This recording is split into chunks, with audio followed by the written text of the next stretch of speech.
요한계시록 19장에는 마지막 날에 바벨론에게 임할 심판과 또 성도들의 구원이 완성되는 것을 찬양하는 장면이 기록되어 있다라고 지난주에 말씀을 드렸습니다. 그래서 이 요한계시록 19장에는 총 4번의 할렐루야가 기록되어 있고, 하나님의 구원의 역사와 그의 영광과 이김과 권능과 갚아주심과 심판을 찬송하는 성도들의 찬양이 가득 기록되어 있었지요. 오늘 우리가 읽은 이 19장의 뒷부분의 내용은 백마를 탄 예수님의 재림으로 인해서 두 짐승이 심판받는 장면이 기록되어 있습니다. 자, 그런데 이 장면은 세부적으로 크게 두 부분으로 나눌 수 있는데, 먼저 11절부터 16절에는 하얀 말을 타고 나타나신 심판주의자, 또 재림주이신 예수님의 모습이 기록되어 있고요. 17절부터 21절까지에는 마침내 심판을 받고 멸망을 하는 두 짐승의 모습이 기록되어 있습니다. 자, 계시록 19장 11절을 보면 이렇게 기록을 하고 있어요. 또 내가 하늘이 열린 것을 보니 보라, 백마와 그것을 탄 자가 있으니 그 이름은 충신과 진실이라. 그가 공의로 심판하며 싸우더라. 자, 사도 요한이 또 한 가지 환상을 봅니다. 하늘이 열리고요, 하얀색 말을 탄 분이 공의로 심판하며 싸우는 모습을 봤다는 거예요. 자, 그런데 지금 이 백마를 탄 자의 이름이 무엇이다 라고 얘기를 합니까? 충신과 진실이다 라고 이 번역을 해놨는데, 사실 번역을 조금 아쉽게 잘못했어요. 이 충신과 진실이다, 마치 두 개의 명사처럼 해서 충신이라는 자가 있고 진실이라는 자가 있는 것처럼 이렇게 번역을 했는데, 사실 같은 표현이 이 계시록 3장 14절에 사용이 됐었습니다. 3장 14절을 보면 라오디게아 교회의 사자에게 편지해라. 아멘이시오, 충성되고 참된 증인이시오, 하나님의 창조의 근본이시니가 이르시되, 이렇게 얘기를 한 걸 볼 수가 있습니다.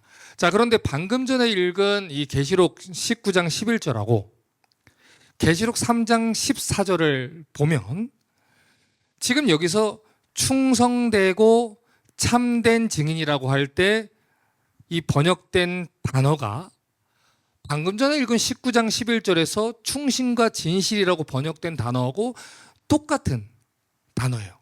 둘 다 피스토스카이 알레티노스라는 표현을 똑같이 사용을 하고 있는데, 이 19장에서 번역자들이, 성경 번역자들이 번역을 다르게 해버리는 바람에 혼선을 조금 준 것이지요.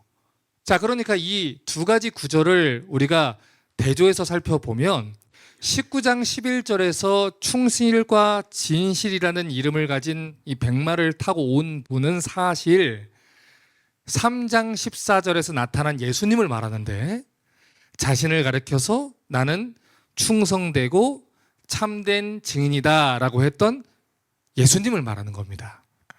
그 예수님이 백마를 타고 공의로 심판하며 싸우고 계시다, 이 얘기를 하는 것이죠.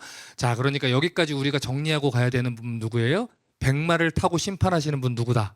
예수님이다. 이걸 알고 가셔야 돼요. 자, 계속해서 19장 2절입니다. 12절입니다. 그 눈은 불꽃 같고 그 머리에는 많은 관들이 있고 이름 쓴 것 하나가 있으니 자기밖에 아는 자가 없다. 자, 지금 백마를 탄 예수님의 눈이 무엇 같다 이야기합니까? 불꽃 같다 이야기했어요.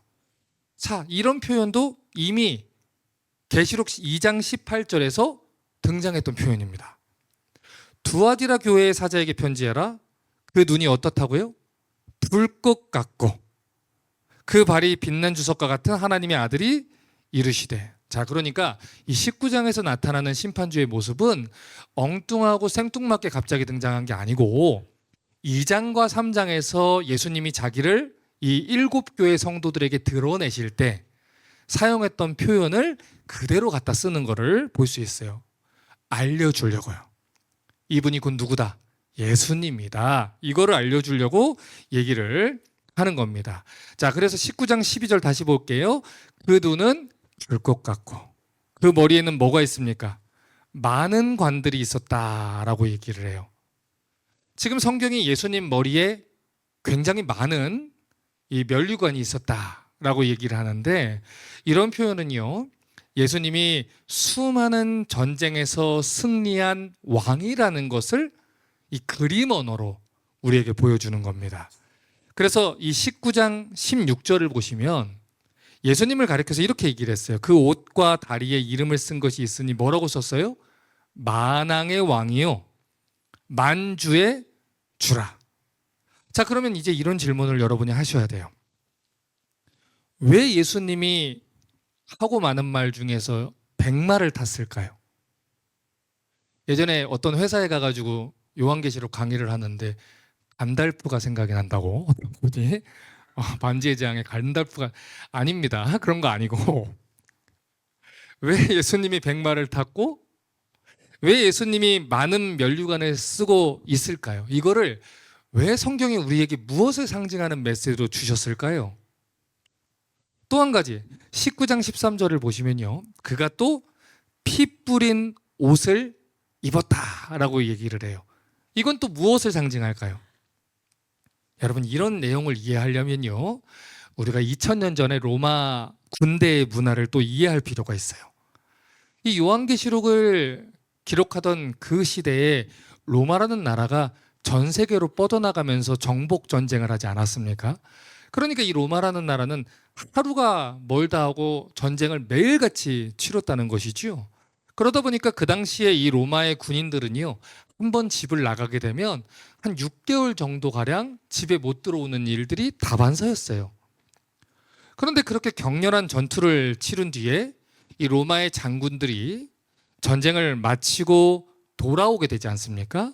그때 반드시 하얀색 말을 타고 로마로 돌아왔다, 이렇게 역사 기록가들이 얘기를 해요. 왜 그럴까요?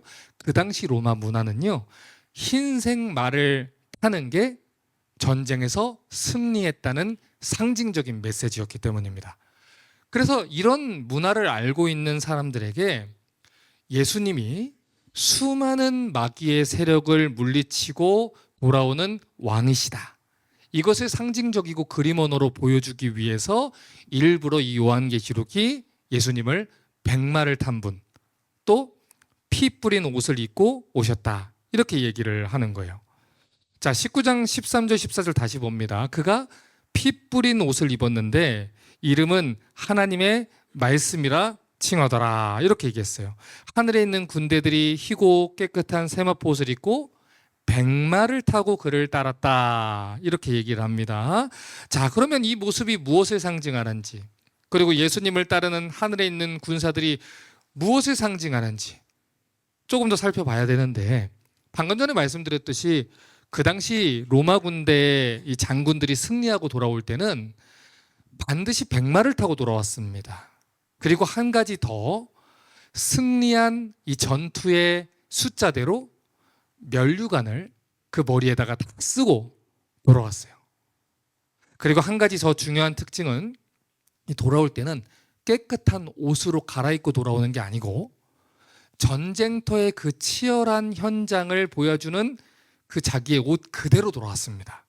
흙먼지로 가득하고 또 피로 쪄든 그 복장 그대로 오는 거예요.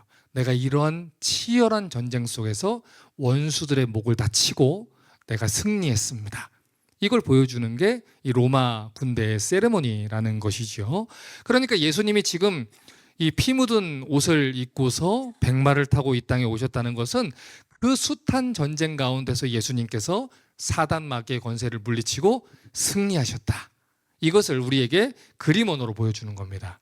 자, 그런데 이 이야기는요, 이미 오래전에 예수님이 이 땅에 오시기 전에 700년도 되기 전에 이사야 선지자를 통해서 예언됐던 내용이에요. 이사야 63장 1절부터 6절을 보면요, 장차 오실 예수님에 대해서 이렇게 예언을 했습니다. 에돔에서 오는 이 누구며 붉은 옷을 입고 보스라에서 오는 이 누구냐? 그의 화려한 의복 큰 능력으로 걷는 이가 누구냐? 그는 나이니 공의를 말하는 이요 구원하는 능력을 가진 이니라. 어찌하여 내 의복이 붉으며 내 옷이 포도주 틀을 밟는 자 같으냐. 만민 가운데 나와 함께한 자가 없이 내가 홀로 포도주 틀을 밟았는데 내가 노함으로 말미암아 무리를 밟았고 분함으로 말미암아 짓밟았으므로 그들의 선열 피가 내 옷에 튀어 내 의복을 다 더럽혔음이니 이는 내 원수 갚는 날이 내 마음에 있고 내가 구속할 해가 왔으나 내가 본즉 도와주는 자도 없고 붙들어주는 자도 없으므로 이상하게 여겨 내 팔이 나를 구원하여 내 분이 나를 붙들었음이라.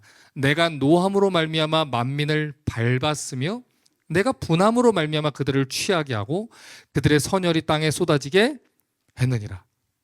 자, 마지막 때에 예수님이 오시면, 메시아가 오시면 그분이 자기의 백성을 구속하기 위해서 원수들을 멸하시고 심판하신다. 이 구절이에요. 이사야가 예언한 대로 마지막 때에 예수님이 마귀의 세력을 다 멸하시고 우리를 구원하신다라는 메시지가 기록되어 있는 것이죠. 자, 그러면 앞에서 지금까지 얘기했던 내용을 다시 한번 정리를 한번 해보자고요. 12장에서 마귀를 상징하는 큰 용이 등장했었죠. 13장에서 이 로마의 집권자들, 나라의 권세를 짚고 기독교인들을 박해하는 바다에서 나온 짐승 기억나시죠? 그리고 거짓 선지자들을 상징하는 땅에서 나온 짐승이 있었습니다. 그들의 편에 서서 그들이 원하는 대로 삶을 살았던 사람들은 이 땅에서 잘 먹고 잘 살게 되었지만 그들의 인을 받지 않고 어린 양의 인을 받은 사람들은 이 땅에서 굶어 죽고 병들어 죽고 박해받아 죽고 또 죽임을 당하는 이 로마를 밝히는 횃불로 산채로 태워져 죽임을 당하는 그런 일들을 겪게 됐습니다. 그런데 14장에서 어떤 일이 있었습니까? 끝까지 그들의 죄에 참여하지 않은 어린 양의 인을 맞은 14만 4천의 성도들이 짐승에게 절한 자들과 대비돼서 구원을 받는 그런 기록이 있었어요. 그래서 이 14장에 두 가지 추수가 있었다 말씀을 들었습니다. 성도들의 구원을 이야기하는 알곡 추수가 있었고 또 이 불신자들의 멸망을 말하는 포도 추수가 있었다라고 얘기를 했어요. 14장 17절부터 20절 다시 봅니다. 또 다른 천사가 하늘에 있는 성전에서 나오는데 역시 예리한 낫을 가졌더라. 또 불을 다스리는 다른 천사가 제단으로 나와 예리한 낫 가진 자를 향해 큰 음성으로 불러 이르되 내 예리한 낫을 휘둘러 땅의 포도송이를 거두라. 그 포도가 익었느니라 하더라. 천사가 낫을 땅에 휘둘러 땅의 포도를 거두어 하나님의 진노의 큰 포도주 틀에 던짐에 성 밖에서 그 틀이 밟히니 틀에서 피가 나서 말 굴레까지 닿았고 1600 스타디온에 퍼졌더라. 이 요한계시록에서 짐승에게 절하고 믿음을 저버렸던 자들에 대한 심판을 어떤 비유로 설명했습니까? 포도주 틀에다가 포도를 넣어놓고 짓밟는 그런 모습으로 상징적으로 표현을 했어요. 포도를 짓밟으면 포도는 처참하게 으깨지고요. 그 이 포도주가 옷에 다 튀게 되어 있지 않습니까? 그때 그 내용을 19장이 받아서 설명하는 거예요. 마치 그 모습처럼 원수들의 피로 예수님의 옷이 빨갛게 물들게 된다는 것이죠. 계시록 19장 13절 다시 봅니다. 그가 피 뿌린 옷을 입었어요. 그런데 그 이름이 무엇이라 말합니까? 하나님의 말씀이라고 칭하는 거예요. 지금 피 뿌린 옷을 입으신 분이 누구냐? 그분은 하나님 말씀이다. 이렇게 얘기를 한다고요. 성경은 예수님의 이름을 가리켜서 사랑의 예수님, 자비의 예수님 뭐 그런 식으로도 표현을 하지만 하나님의 말씀인데 그분이 뭘 입었다? 피 뿌린 옷을 입었다. 이렇게 표현을 한다는 거예요. 자, 이 표현을 올바르게 이해하려면요. 지금 이 계시록을 기록한 사도 요한이 쓴 또 다른 성경을 봐야 됩니다. 요한복음 1장 1절부터 3절을 보면요. 태초에 말씀이 계시니라. 이 말씀이 하나님과 함께 계셨으니 이 말씀은 곧 무엇이다? 하나님이시니라. 태초부터 계셨던 하나님 말씀은 곧 하나님이시다. 그런데 요한복음 1장 14절을 또 보시면요, 이렇게 말했어요.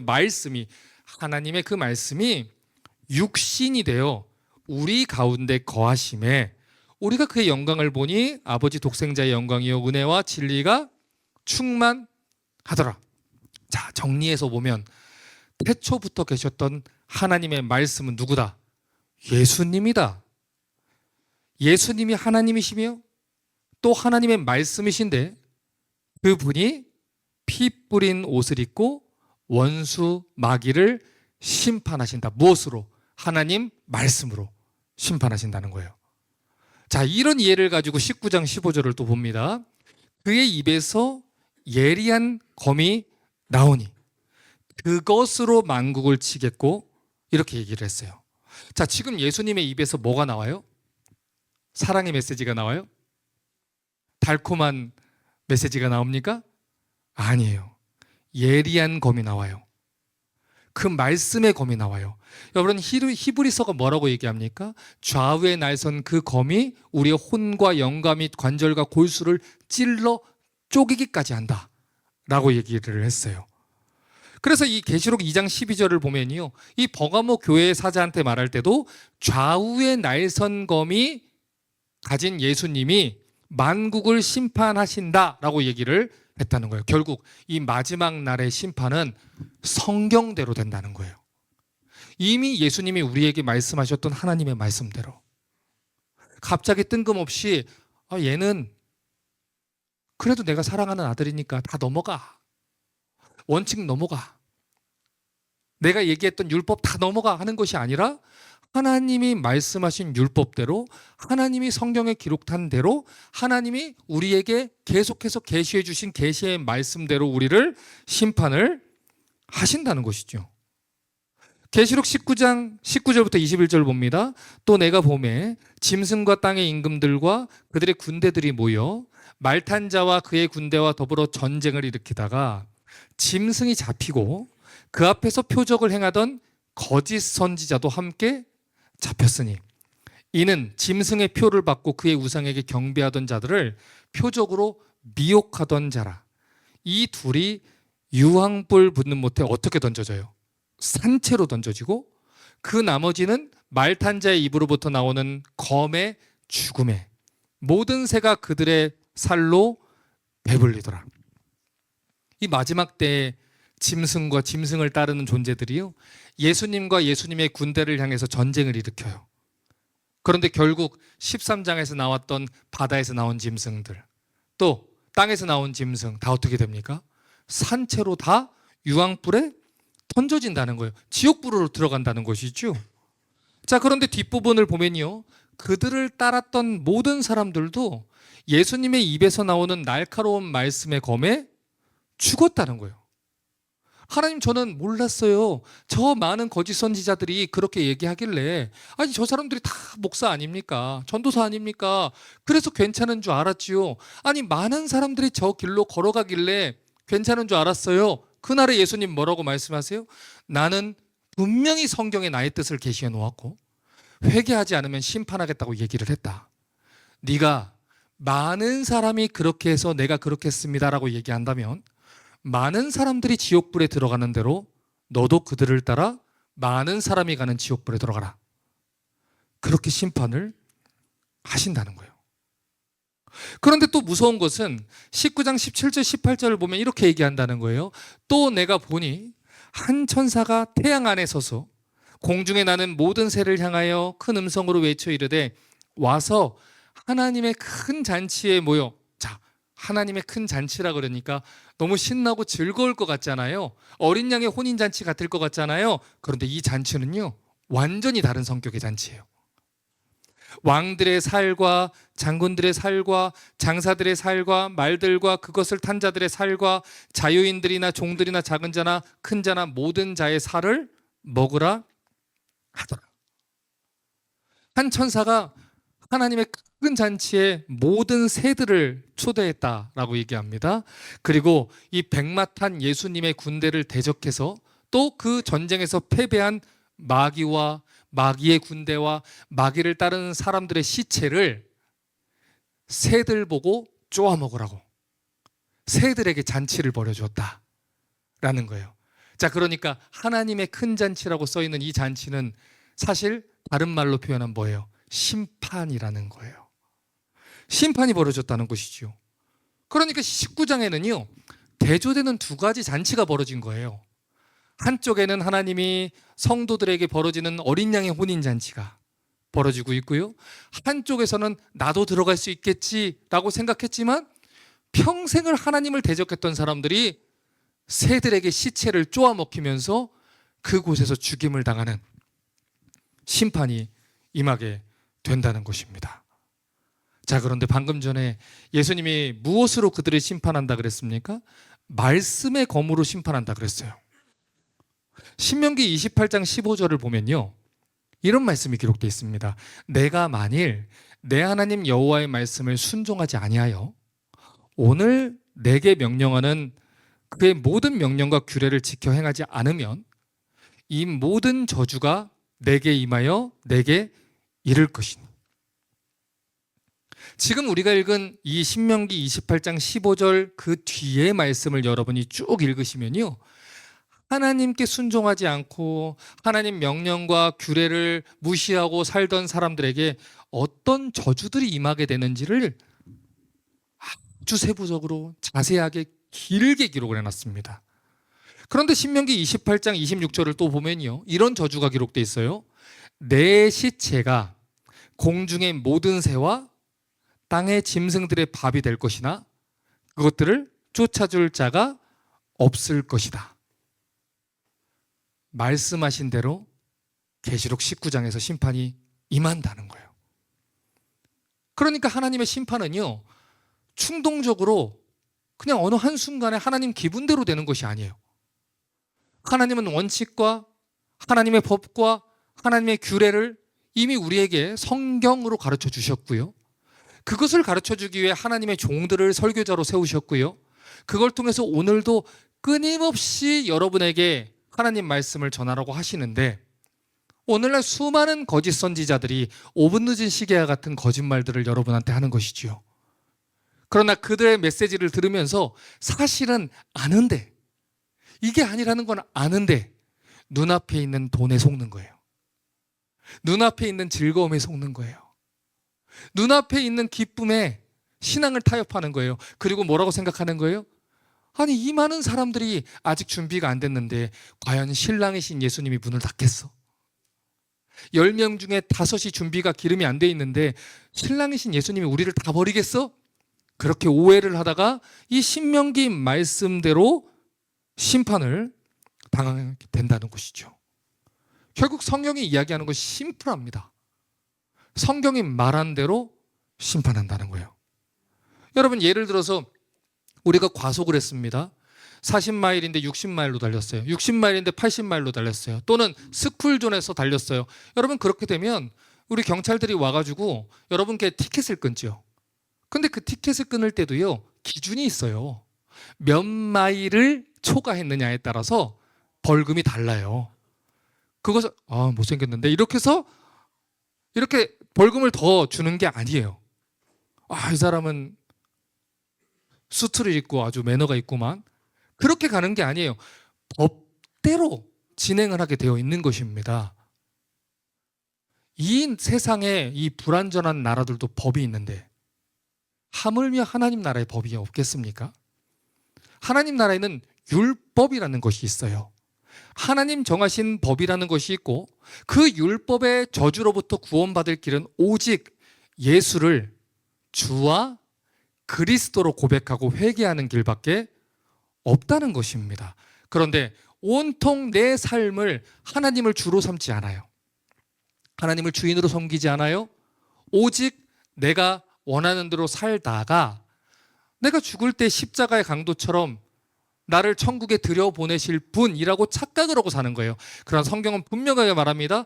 예수를 주와 그리스도로 고백하는 사람, 하나님 나라의 시민으로서 하나님을 왕으로 섬기고 하나님 법대로 살아가며 하나님 나라에 순종하며 살아가는 그 사람, 그것이 구원받은 성도이고 신랑을 맞이할 준비가 된 성도들이라는 거예요.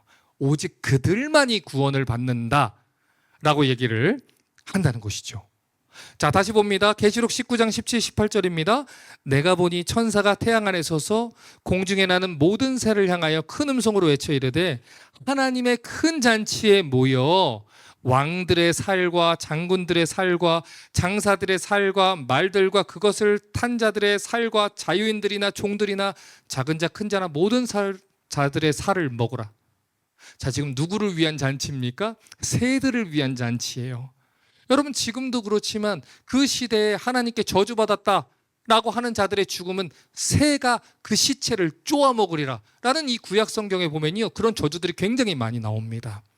새가 그 시체를 쪼아 먹는다. 이 새들에게 잔치가 벌어지는 거예요. 무엇으로요? 하나님을 멸시하고 살았던 왕들, 부자들, 장군들, 다 어떤 사람들이에요? 이 땅에서 내가 돈이 있고 힘이 있고 권력이 있고 할 수 없는 일이 없다. 나는 하늘의 새도 떨어뜨릴 수 있는 권력이 있다라고 믿고 하나님 말씀에 순종하지 않고 회개하지 않았던 자들, 그 모든 자들 만군의 주께서 다 심판을 한다는 거예요. 그러니까 한쪽에는 어린 양의 혼인잔치에 참여한 자들이 기쁨과 감사의 포도주를 마시며 잔치를 벌이고, 한쪽에는 그들의 피가 마치 포도주 튀는 것처럼 심판을 받고 있으며, 한쪽에서는 하나님을 찬송하는 할렐루야의 찬송들이 울려 퍼지고, 한쪽에서는 새들이 잔치를 벌이는 무섭고 암울한 새들의 지저귀들이 울려 퍼진다는 겁니다. 그러므로 성경은 이 두 가지 이미지를 계속해서 대조해서 보여주는 거예요. 선택하라는 것입니다. 우리의 인생 가운데 선택하라는 거예요. 무엇을 위해서 살아야 하는가? 우리의 주인은 누구신가?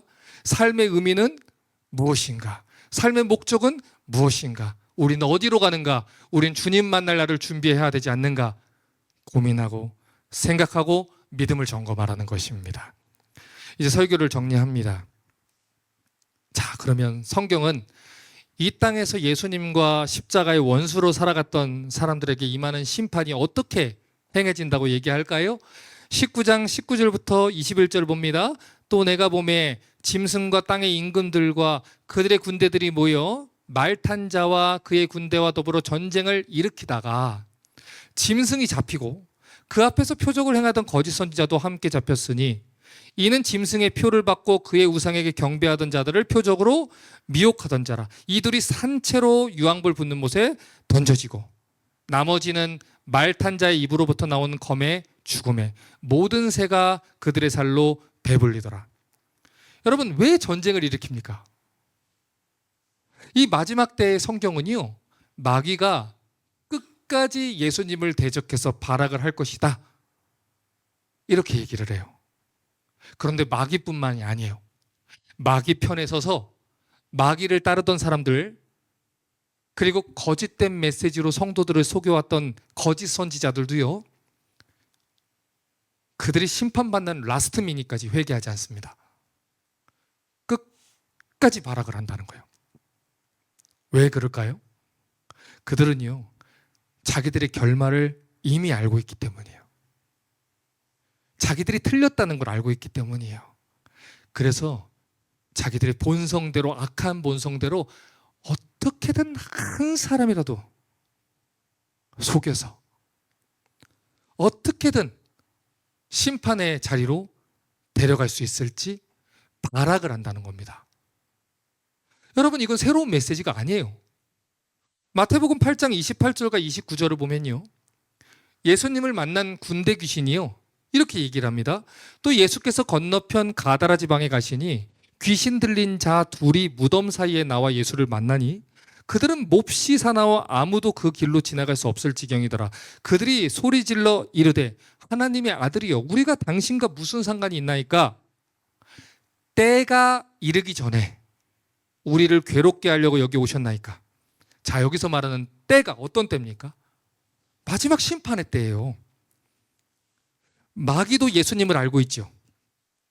마귀와 그를 따르는 악한 영들도 예수님이 어떤 분인 줄 알아요.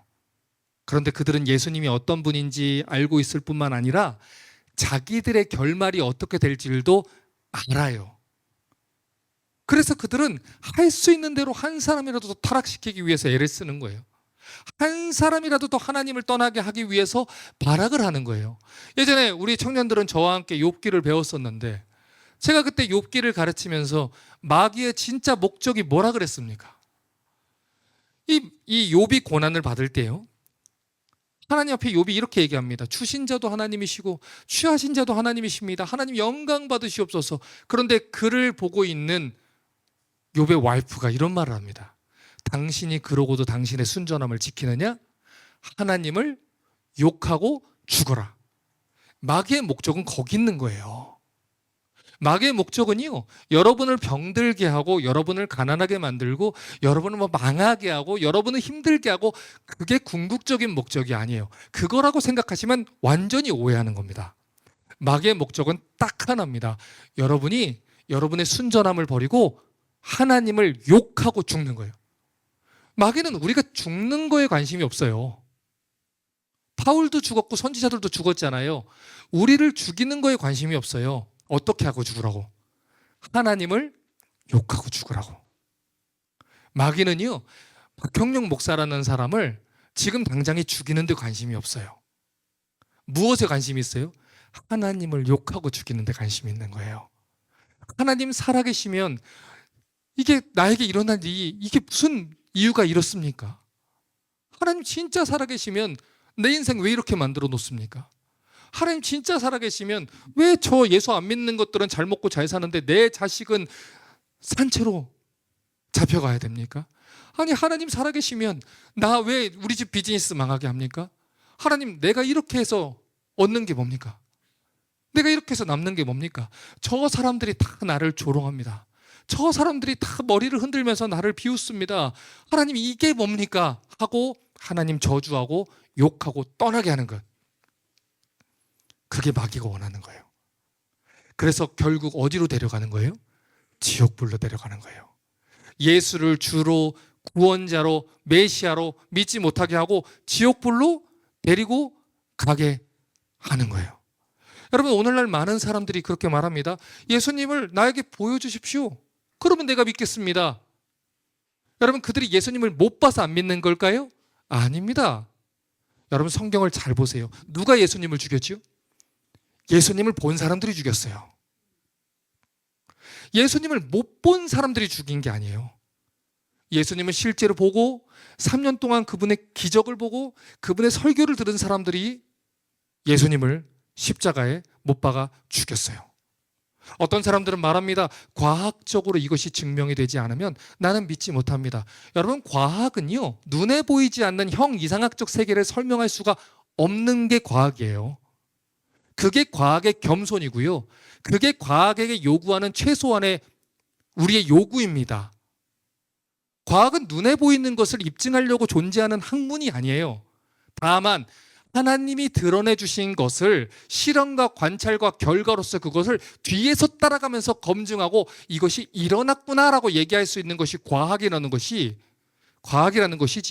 결코 눈에 보이지 않는 창조주 하나님보다 앞서서 있는 것이 과학이 아닙니다.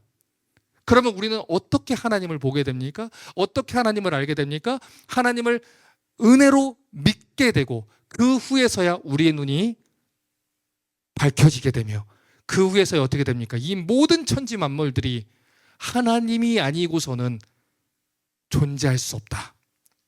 믿음으로 그것을 보게 되는 것이고, 믿음으로 심판을 믿게 되는 것이고, 믿음으로 세상을 하나님의 말씀으로 살아가는 것입니다. 다시 말해서 하나님 말씀이 사실이구나 라는 것을 믿기 때문에 그 말씀대로 우리가 살아가는 것이지, 그것을 믿지 않는다면 이 말씀대로 살아갈 이유가 없다는 것입니다. 우리는 세상이 볼 때 미련한 자일 수 있습니다. 세상이 볼 때 어리석은 자일 수 있습니다. 그러나 사도 바울이 고린도 교회에 뭐라고 얘기합니까? 세상의 모든 지혜 있는 것들보다 오직 예수 그리스도의 십자가가 지혜롭다. 너희가 말하는 미련하다는 그것, 내가 그것으로 너희에게 그리스도를 전하겠다. 세상의 지혜로 설명되지 않지만 하나님 살아계시고, 하나님이 살아계시지 않으면 이 세상은 설명이 되지 않는다는 것, 너희에게 하나님 믿음을 주시기를, 너희가 믿을 수 있게 하시기를, 너희의 눈이 밝혀지게 하시기를, 애써 외면하며 보지 못했습니다라고 고집피는 너희의 그 완악한 마음을 하나님 걷어가시기를, 그래서 너희의 삶의 목적과 방향이 달라지기를. 그것이 성경이 말하는 복음이라는 것입니다. 성경을 믿지 못하겠습니까? 창세기부터 계시록까지 기록된 하나님의 말씀을 천천히 차근차근 읽어 나가십시오. 그리고 하나님의 은혜를 구하십시오. 하나님의 말씀이 나에게 주어지기를, 믿음이 주어지기를, 그리고 나에게 하나님의 세계를 올바로 바라보고 그 인생의 목적대로 살아가기를, 그렇게 구하셔서 여러분의 영혼이 구원받기를 주님의 이름으로 부탁합니다.